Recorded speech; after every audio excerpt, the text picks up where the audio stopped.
And they are off, everybody. This is 30 minutes. I think this one might be one of the biggest hand cycle groups ever. Last time I was here, I had 2 legs. Today, I have 1 leg. I do more sports now than I did with 2 legs. So many of us here in Idaho love and value and treasure the outdoors. That's why we choose to live here. Aha! Voila! Oh my goodness. And for people with disabilities, you don't have to give that up. Oh man. Woo! Yeah, kiddo. Wow. Every one of these people was told what they couldn't do. They've learned what they can do, and they can do plenty. I never thought I'd ride a bike again. They're athletes first. They don't complain.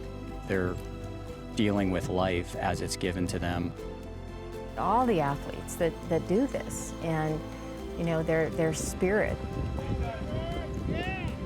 they defy impossible.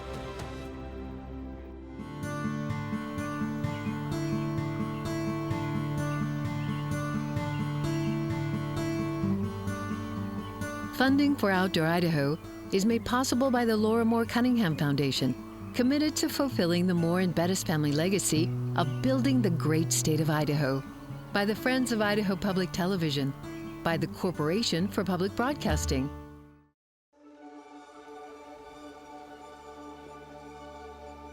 Nice. Really trust that left foot. Our motto is everybody can climb, because that's firmly what we believe, that anybody can climb and that we will make it possible for them to climb. Tucked away in the southern Idaho city of Twin Falls, the Gemstone Center has been offering adaptive rock climbing clinics since 2019. Okay, climbing. All right, let's do it. We adapt the wall to make it work for them. So if they are in a wheelchair, we put side climbers with them and get them up the wall by assisting with lower legs and upper arms. Pull, pull, pull, pull. Ellie, who has spina bifida and uses a wheelchair when she's not climbing, is trying to make it to the top of one of the adaptive walls. This is a high foot. I'm sorry in advance. On this wall, the handholds are larger. They also have the letters of the alphabet on them, introducing another aspect of learning and motivation. You got this. B for barely any more to go. And A for almost done. Hey. Woo! All right, ring that bell for the fans downstairs. Good job, Ellie. Woo! All right, 1 down, 2 to go. Nice job. For some, climbing has become a family affair. Samantha and Yuritsa are twins who both love the sport. Samantha has cerebral palsy, which makes it difficult for her to walk. But on a vertical surface, she becomes a spider woman. All right, let's push through that right foot. Yeah! I like it because it's so much fun. It helps you to get stronger. And the first day that I got here, it was scary to me, but now I'm used to it. Big push, big push. Good job, Samantha. I see them here, and I think it's like a miracle. It's amazing. I think everyone should have access to any sort of sport, any sort of activity. Grab with both hands. Good. Yeah. She's probably the bravest person I know. It's insane. You're doing super good. I was terrified. I thought, oh no, you know, a fall or something, but she kept doing it and she's done really good. Nice, you're so close. You made it. Good, high feet. Ooh, really high feet, awesome. Kevin Crail is a climber who volunteers at the clinics. He's been training one young woman in particular, Mila Parado. Nice. 7 years ago, Mila was hit with a rare virus that paralyzed parts of her body. At first, I didn't want to do anything. I was like, I don't like to be alive anymore, you know. And then this came along, and I really like this. I honestly believe it strengthens me. Mila still has limited function on her right side, So she has to throw the full weight of her arm up in order to grasp a hold. It's so hard. I'm so tired. We have to finish. We cannot give up. She pushes herself. She's got an incredible sense of humor. She's wicked smart. Nice high feet. That's great, Mila. She's who I want to be when I grow up, if I were to grow up, right? That's it. That's it. Pivot your hip against the wall. There you go. If you would have told me 7 years ago when all this started that this would be where she was, I probably would have been questionable about it. I feel that Gemstone has helped bring her back again. Nice. Nice. You got it. We did it! Woo!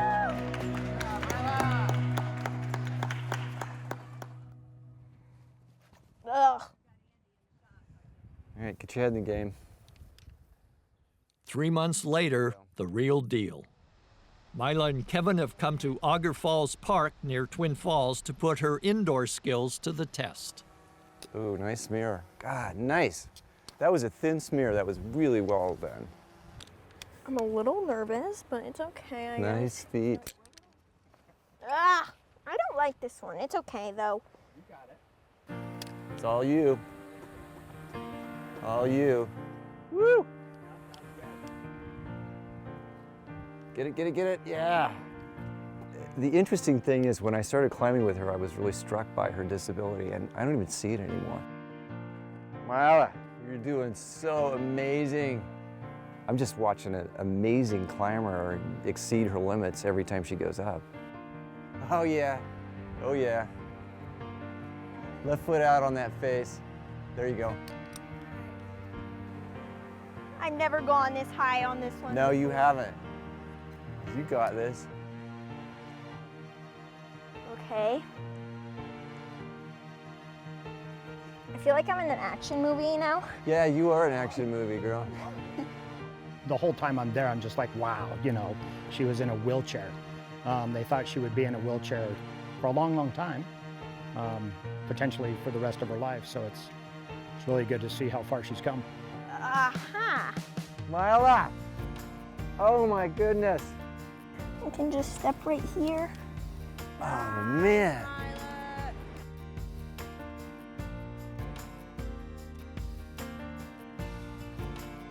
Woo! That's astounding. That would be hard for me to do. Yeah. When I get to the top, I feel like I'm proud of myself and that I did that. She knocked it out of the park today. She climbed way better than I've ever seen her climb today. She was amazing. Very nice. That was the roughest. Look at, you're so amazing. I can't stand it. Wow, thanks.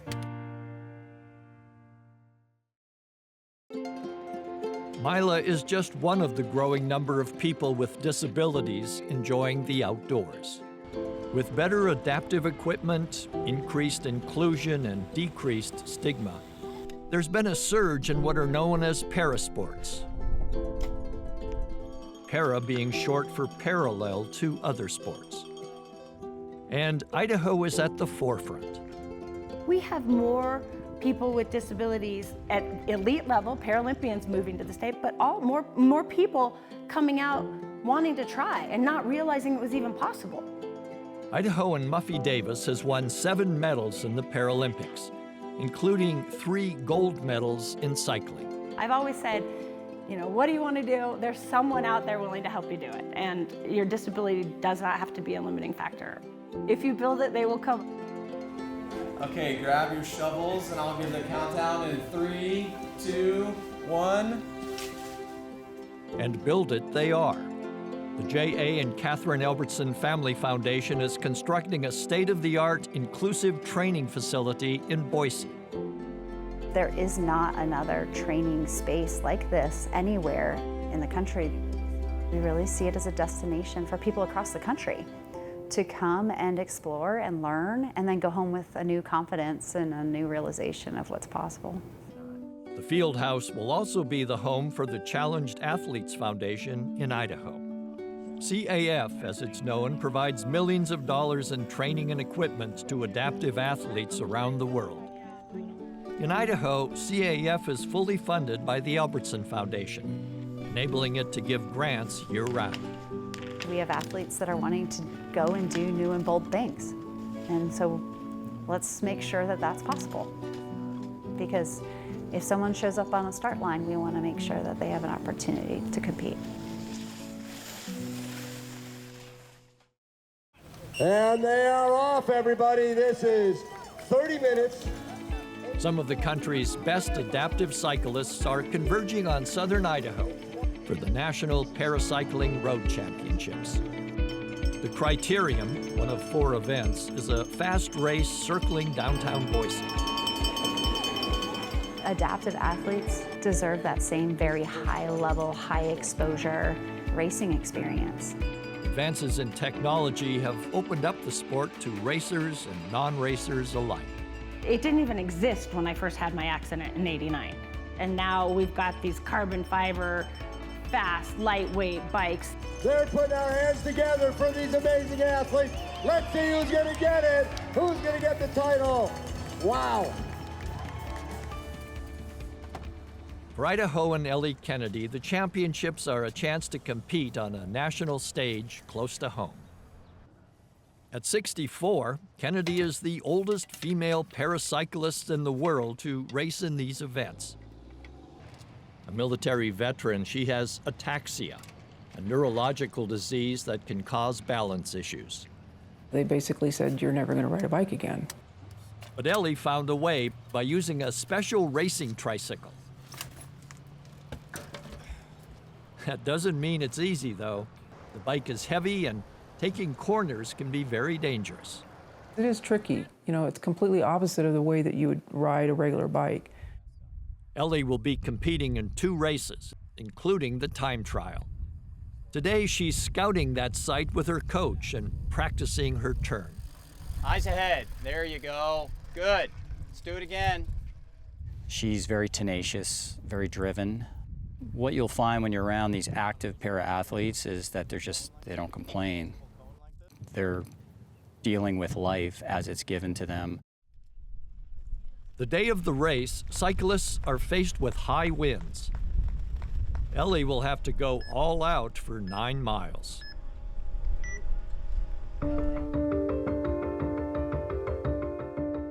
Well, this is a time trial course, which is just you against the clock. But it's pretty much uphill most of the way out, and then mostly downhill on the way back. You're going at pretty much 100 to 110% the whole way.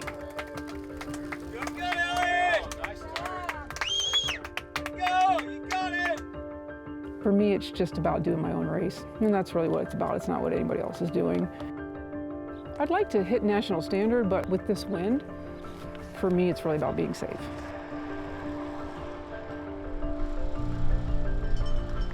I feel good about it. I was happy. I wanted to be safe, and you know, I couldn't go the speed I wanted to coming back because of the wind, but that's fine.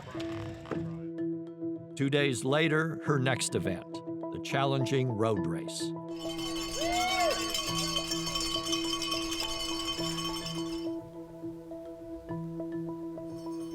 I never thought I'd ride a bike again. It doesn't matter what your disability is, or you can do something if you want to. Even if you're not inclined to do sports, there's so many things that somebody can do just to get outside and have fun and be with people.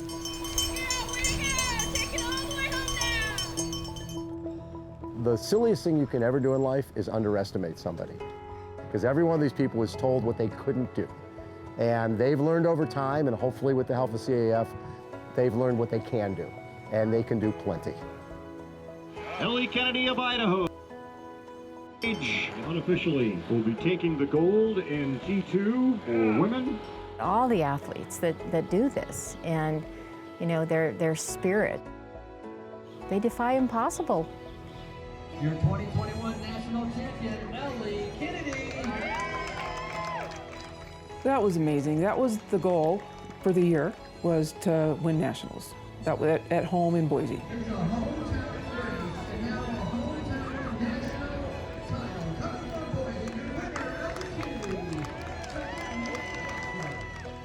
It was very emotional, very, very emotional.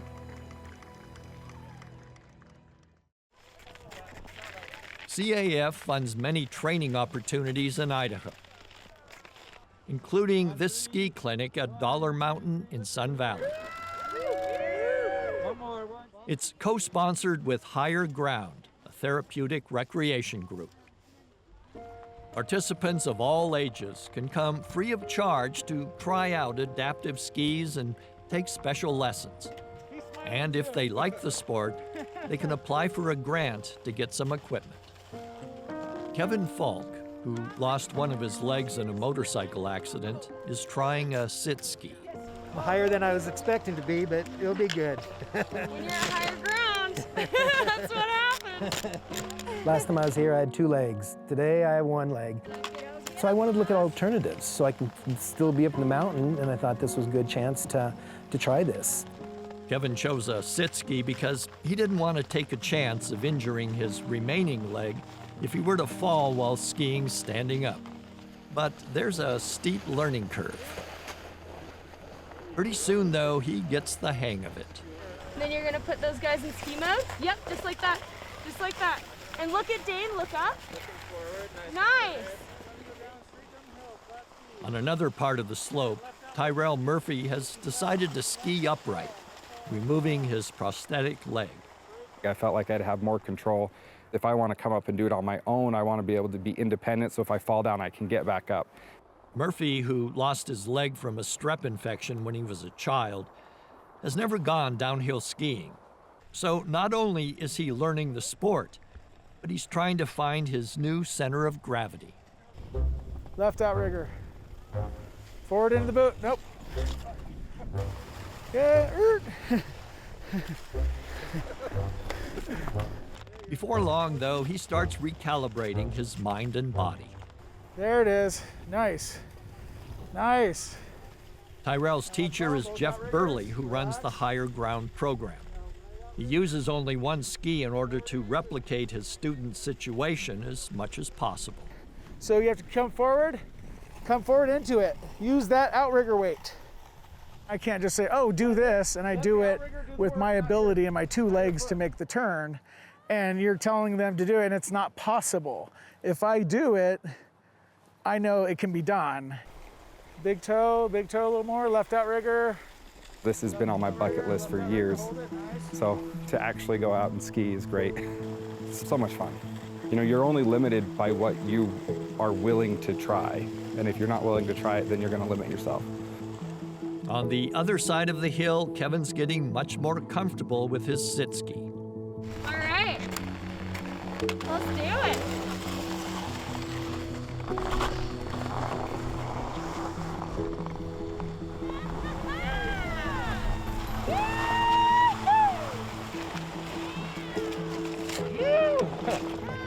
How'd that feel? Good. Scary, but good. This is Kevin's latest sport. He's also a bicyclist. I got this one. And he plays and teaches wheelchair tennis.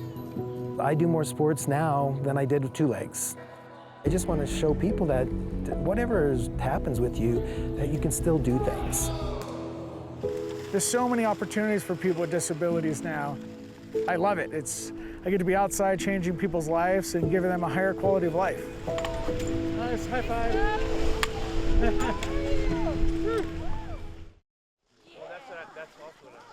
That same weekend, the Challenged Athletes Foundation also puts on a cross-country ski clinic for children. Clara, who lives with spina bifida and severe scoliosis, takes to the sport right away. Yeah, kiddo. Wow. Nice work. It's amazing. She has the opportunity to do things that everybody can do. Being around other kids that are like her, it's good. It motivates her, and she doesn't feel any different. It was really fun, actually, because I met some people. For Paralympian Muffy Davis, who joins the group in a lively game of tag, it's a big difference from what she experienced after she was paralyzed in 1989. Nothing like this existed. I mean, when I came back, I was like the only person in my high school with a physical disability. So it was really hard. I'm just like, how wonderful it is for these kids to have peers that they can look at, and there's other people like them. Whoosh! Thank you, Claire. Woo! Teamwork, isn't it, huh? And I look at these kids and I see that the future of the U.S. team is awesome.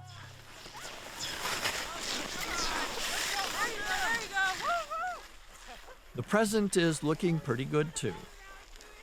Danny Yarovich and Josh Sweeney are two of the talented skiers from Idaho in the Paralympics. I think Nordic is the most technically challenging sport I've ever tried. I can't stop until I get good at this, until I am the best at this. The night of Danny's Paralympic race, her parents attend a watch party. Danny just misses getting into the final, but her mom is still proud. I'm very excited about that. I mean, she's brand new at this and only been doing it a couple of years, and her skiing's come along really, really well, and she loves it. Paralympic athletes train equally, if not harder, than some Olympic athletes. And we're all searching for that millisecond faster. And I used to call it the I word. When people would call me, oh, you're an inspiration, or you're so inspiring, and I'd come home and I'd be like, oh, Dad, they used the I word today. It was so frustrating. But what I've come to realize is that's a gift if I can, by living my life, help motivate and inspire and encourage others to do the best they can do. And what does the world need more than inspiration right now?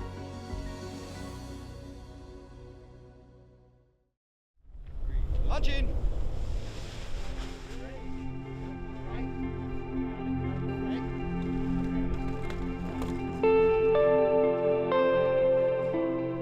Flying is really unique. Paragliding is really unique. You pull things out of a bag and you somehow can fly. I mean, it's quite the magical experience. I was injured in 2010 while speed flying, so I'm paralyzed from the chest down. Kind of woke up into my worst nightmare. And to be honest, I thought a nursing home was the rest of my life. I knew nothing about disability. Our vision is true inclusion in the community. I think now we've done 15 adaptive tandems off this mountain. I always say I'm gonna live a full throttle life and do everything I can to just try it and have the experience, and this is one of them. What we're using now is a trike that's made in France, and it's 3 wheels, 2 in the rear, 1 in the front. It opens the door for more people. Anybody can go flying.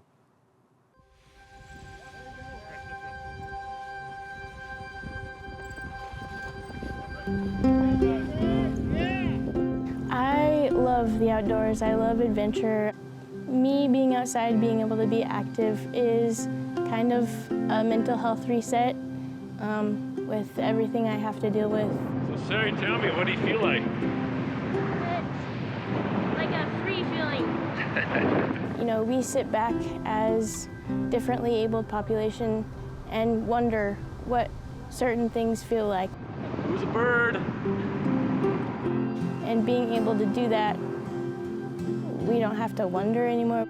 It's not just the one flight.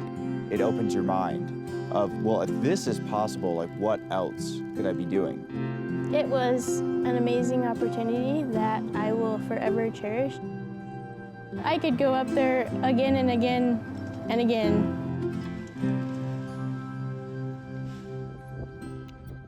I live with cerebral palsy.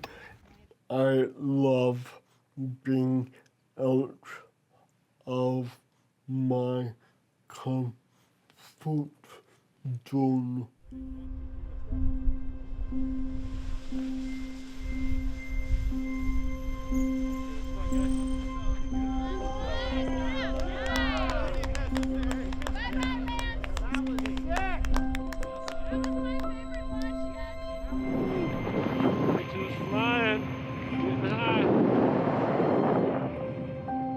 It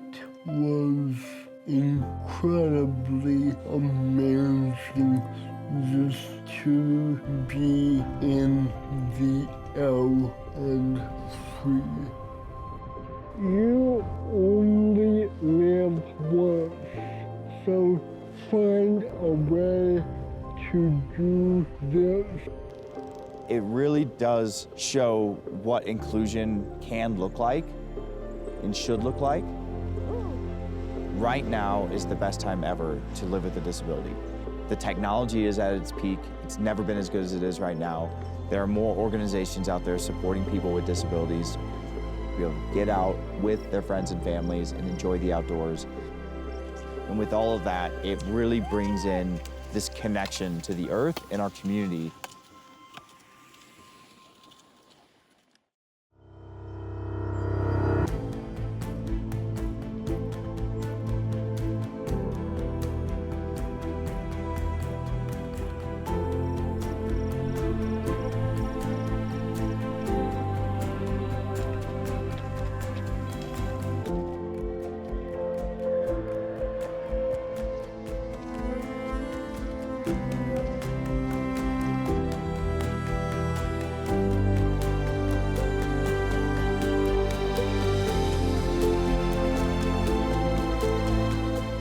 Funding for Outdoor Idaho is made possible by the Laura Moore Cunningham Foundation, committed to fulfilling the Moore and Bettis family legacy of building the great state of Idaho, by the Friends of Idaho Public Television, by the Corporation for Public Broadcasting,